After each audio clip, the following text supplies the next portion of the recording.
할렐루야. 쉬운 성경으로 듣기 215일째입니다. 오늘은 누가복음 5장 17절부터 39절까지와 요한복음 5장을 들으시겠습니다. 누가복음 5장 17절부터 39절까지는 중풍병자와 많은 병자들을 고치시며 구원의 복음을 선포하시고 세리 레위를 제자로 부르십니다. 예수님께서는 죄사함의 권세가 있음을 말씀하시면서 인자라는 표현을 처음으로 사용하십니다.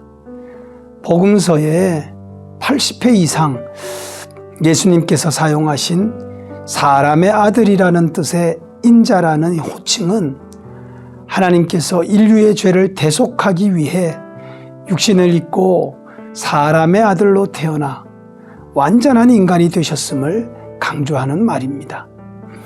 다니엘 7장 13절은 종말에 하늘 권세를 가지고 오실 메시아를 가리켜 인자라고 했고, 요한복음 12장 34절도 종말에 하늘에서 내려오는 그리스도와 인자를 동일 인물로 말합니다. 예수님께서는 복음서에서 자신을 죄를 사하는 권세를 가진 전능자 하나님의 신적 권위를 가지신 하나님이심을 말씀하실 때 십자가의 고난을 통해 인류를 구속하시는 자신의 사명을 말씀하실 때, 승천과 재림에 관련된 말씀을 하실 때 성육신하신 인자임을 말씀하셨습니다. 요한복음 5장은 6월절에 예루살렘에 올라가신 예수님께서 안식일에 베데스다 연못가의 38년 된 병자를 고쳐주십니다. 유대인들이 예수님께서 안식일에 병자를 고치셨으므로 안식일 율법을 어겼다고 항의하자 예수님께서는 하나님을 자신의 친아버지로 칭하며 자신을 하나님과 동격으로 여기는 신성 모독의 말씀을 하십니다.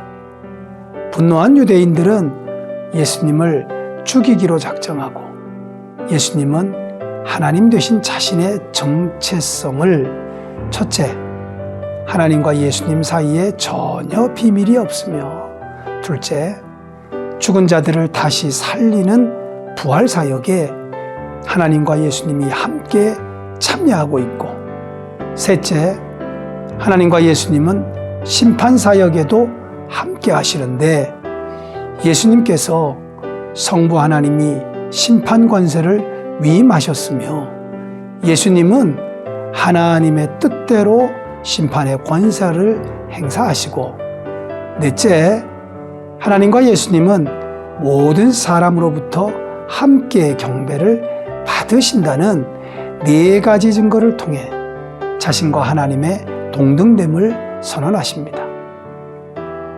오늘은 베데스다 연못가의 38년 된 병자를 고치심을 묵상해 봅니다. 첫째, 예수님께서 그 병자를 고치신 이유는 그가 아주 오랫동안 병을 앓았기 때문입니다.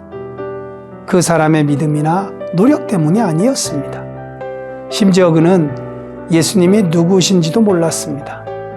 그러나 예수님은 구원자이시기 때문에 그를 구원하셨습니다. 알코올이 소독약이기 때문에 세균을 죽이듯이 예수님은 구원자이시기 때문에 우리 삶의 모든 문제를 해결해 주십니다. 그래서 예수님은 38년 된 병자를 구원하셨습니다. 둘째, 예수님께서 낫기를 원하느냐고 물으셨는데 병자는 아무리 천사가 내려와도 자기를 도와주는 사람이 없어 안 된다고 대답합니다. 우리도 보통 하나님께서 문제를 해결해 주시려고 해도 자신의 노력과 다른 사람의 도움이 뒷받침되어야 한다고 생각합니다. 이 대답은 잘못된 것입니다. 예수님께 낫기를 원한다고 말씀드리면 됩니다. 셋째, 며칠 뒤 성전뜰에서 병 나은 사람을 만난 예수님은 과거의 죄나 잘못을 묻지 않으시고 현재와 미래의 완전한 문제 해결을 위해 교훈의 말씀을 주십니다. 예수님의 관심은 그 사람의 완전한 치유와 회복이셨습니다. 예수님은 그 사람이 38년을 괴롭힌 병에서 완전히 치유받고 죄를 떠난 삶을 살기 원하셨습니다. 사랑하는 중앙가족 여러분, 예수님이 우리의 구원자이십니다. 어떤 문제, 어떤 질병이더라도 예수님은 우리를 건지시는 구원자이십니다. 구원하시는 예수님께 문제를 내어놓고 믿음으로 맡기십시오. 나의 노력이나 다른 사람의 도움이 없거나 모자라서 예수님의 구원의 능력을 경험하지 못하는 법은 없습니다. 오직 믿음이면 됩니다. 오직 믿음으로 구원자 예수님의 은혜를 날마다 찬양하는 중앙가족 되시기를 축복합니다. 기도드립니다. 살아계신 하나님, 오늘도 이 죄악 많은 세상 가운데에서 우리 주님의 구원의 은혜로 말미암아 하나님을 기쁘시게 하며 또한 하나님의 자녀로 살아갈 수 있도록 은혜를 주시니 감사합니다. 저희들의 연약함을 아시는 주님께서 오늘도 동행하시고 그래서 우리의 삶에 있는 많은 부족함과 연약함들이 은혜로 채움을 받아 승리하는 저희들의 삶이 되도록 축복해 주옵소서. 주님 안에서 오늘도 승리와 기쁨이 가득한 날이 되기를 간절히 원하올 때 예수님의 이름으로 기도드립니다. 아멘.